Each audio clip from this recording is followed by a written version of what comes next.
Hello, and welcome to the JNCL-NCLIS Language at the Intersection Insights interview series, where we talk with professionals from many fields to hear their perspectives on how multilingualism moves our world. The Joint National Committee for Languages and the National Council for Language and International Studies proudly presents this series with generous sponsorship support from Vista Higher Learning.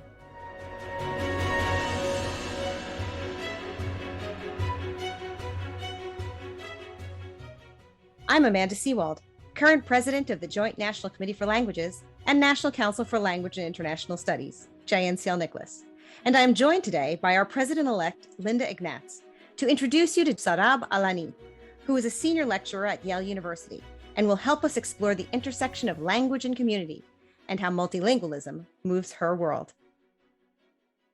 Hello, my name is Sarab Al Ani. I'm a senior language lecturer of Arabic at Yale University, where I've been teaching since 2009.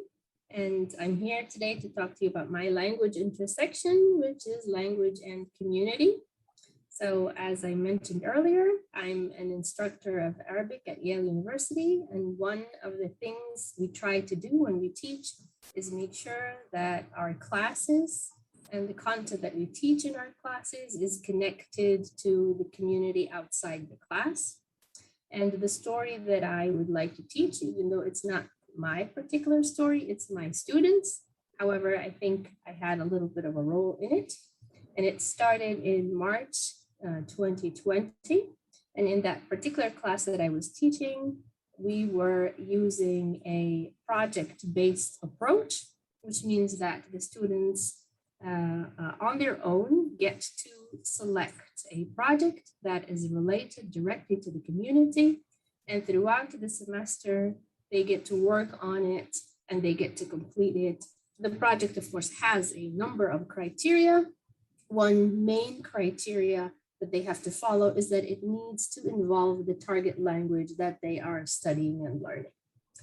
And as we all remember, in March 2020, when the pandemic accelerated and we all had to go back to teaching online, a lot of things changed for everyone.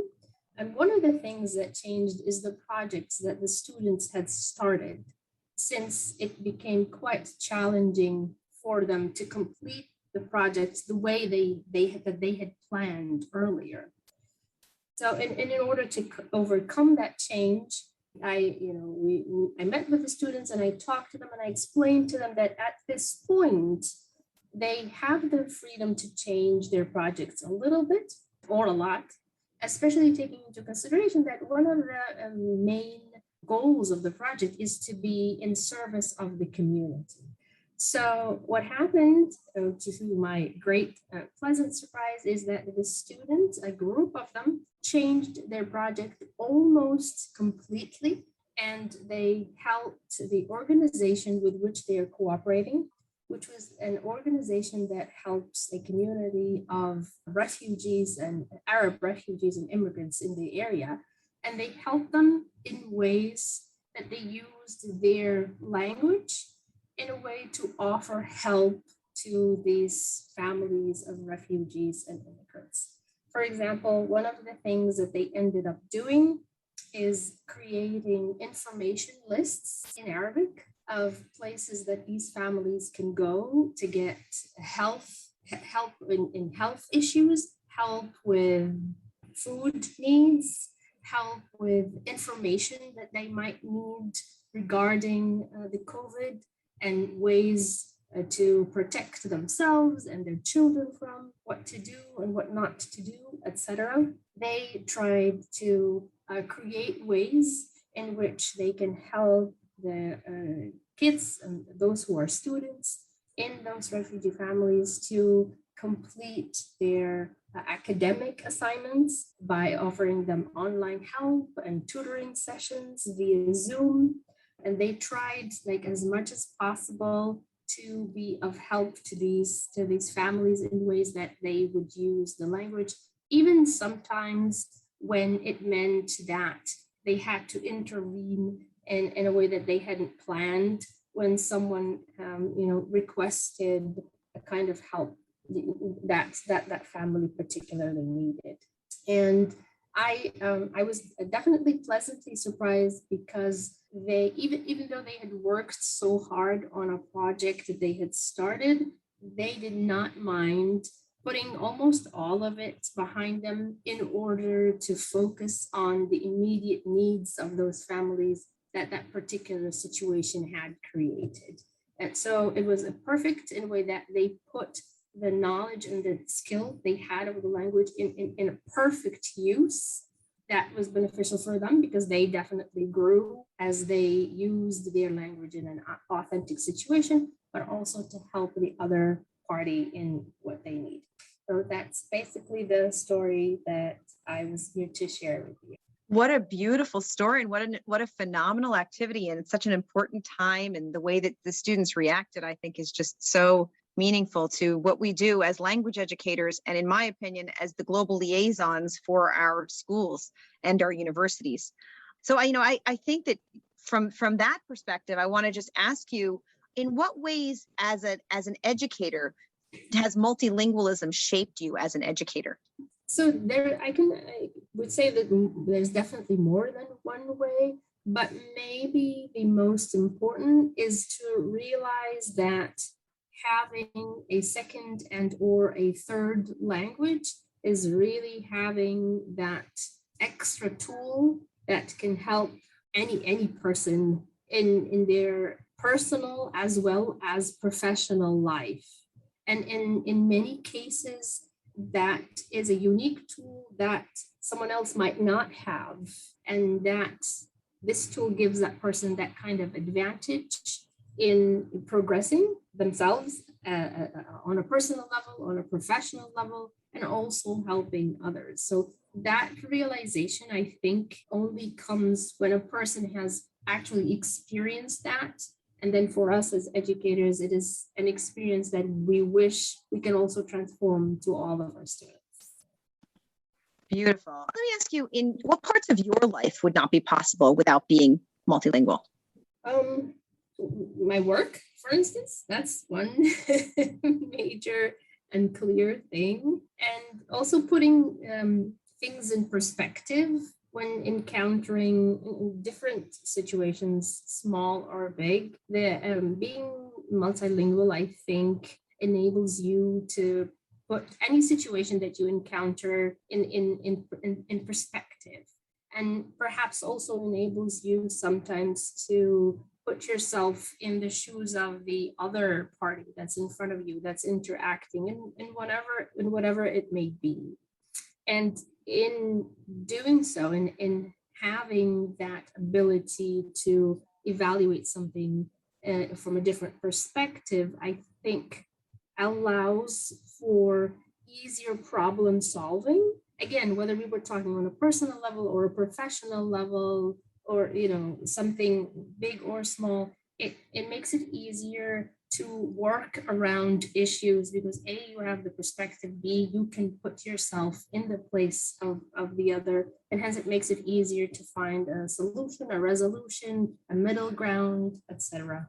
Exactly, just the whole idea of problem solving, and I think that's important as well. When you think about your students and you think about how you express to them, what the importance is of multilingualism in our society, what is it that you want your students and you want others, not just your students, but everyone in our nation to know about the importance of multilingualism as a whole? So definitely the idea that I expressed to you earlier of, on a person, because again, they're students, they're university students, they're definitely thinking about their future, perhaps more so than the rest of us. So I definitely share with them my actual belief that having a second or a third language is like having that extra tool that gives you a personal advantage. In addition to that, I always openly and explicitly share with the students that if you think that my sole purpose is to just teach you a language, then that is definitely a misconception. It's not just a language that we are trying to study and learn here. It's a system, it's knowledge, it's a skill, It's a new or maybe relatively new culture that you are being introduced to. It's a perspective of the other. It's a new way of understanding the world, and a way that would, even on a personal level, hopefully make you a person with a deeper understanding. And at the same time, it can make you a person with a more focused understanding, if that is something that you want to be. By teaching you language and everything else is associated with it, we hope to be able to enable you to become a person who is more responsible, more cooperative, more communicative, and definitely hold that responsibility, cherish that responsibility, as you know its value. As you're progressing and as you continue to progress, you would hold that responsibility value, and you would treat it as such. I love that, the concept of global citizenship and how we approach our educational situations. And as I think about how many higher education language programs are being cut or being threatened right now, it makes me think about the way that you're posing the value of language education into the community. And I would love for you to maybe articulate why it is so essential that we advocate for language education. And through that perspective, from the higher education perspective and from the perspective of community. In very simple terms, I think, and I hope in terms that a lot can comprehend, even if they themselves are not in that situation as well, it's basically a long-term investment into the persons that are, the building blocks of your community. What we're doing as language educators, what the legislatures would be doing by continuing programs is basically investing in these individuals, because through teaching them a language, there is no escaping teaching a number of other disciplines along with teaching a language. Language will never exist in isolation. So when a person studies and continues, perhaps that's an important point, continues to study a language, they will have incorporated the knowledge and the skill of a number of things. And we will have invested in that person or these persons in a way that ensures that in the future, 5, 10, 15 years down the road, they are not just a more well-rounded person, but a person who is better in many ways, including functionality in whatever aspect or domain they're working in. Through my career, I've had students who have, one of the elements that allowed them to continue the career was their knowledge of the Arabic language. And through that, they were able to work in embassies around the world. They were able to work in projects for green energy production in the Middle East, in my case. They were able to work in international education. Sometimes they're able to work in national education, but related to issues of language and language teaching. They were able to cooperate in economic projects with other international entities. So as a functioning individual, they are that much more qualified and that much more better due to their knowledge of the language and everything else that comes with it. So it's truly a long-term investment that, in my opinion, does not cost that much currently. Absolutely. Thank you so much. This is such a wonderful conversation, and I hope that we can continue it. Linda, did you have anything you wanted to ask?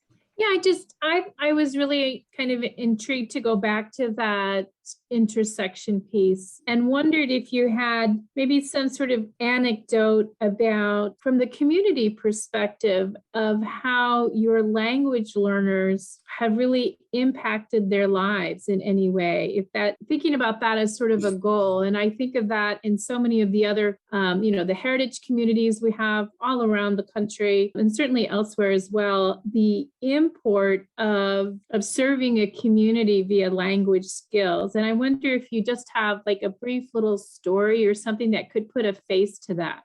Sure. Not too long ago, a few months ago, I was presenting in one of the Arabic language councils in the Chicago Arabic Language Council, and I was specifically talking about the way that we can have our classes and what we do in class be part of the community and collaborate with them. The presentation that I was giving was for a number of Arabic language instructors who wish to also implement projects like that, but maybe not sure how or where to start. So as part of my presentation, I was mentioning a number of examples and a number of projects that we have implemented throughout the years. And amongst the people who were present and listening were some organizations that were invited that are, of communal nature, as well as some, or a big number actually, of Arabic language instructors. So as I was mentioning a particular example in which our class had communicated or had collaborated in a project with an organization, and I wasn't aware of that, of course, but it turned out that one of my students, who later became an Arabic language instructor himself, was present, as well as that particular organization with which he had cooperated a number of years ago when he was a student in that particular class. So when my presentation was over, my student wanted to share, who is currently a Arabic language instructor, wanted to share that he remembers very well that interaction, and that through that interaction, he learned a number of phrases that he will never forget. At the same time, the representative of that organization was also present, and he in turn chimed in to share that he himself remembered that interaction and how through the help that the students gave them, they were able to advocate for the organization. And that event led to another event, which enabled them to gather a good amount of help, both financial and in efforts to help the members of the organization that they were serving. So I thought that was a really nice and unique way that it all just kind of came together a number of years after the actual event. Thank you. I think, yeah, definitely there's those ripple effects to the things that we do that we don't ever foresee. It's nice when we have an opportunity to hear the result.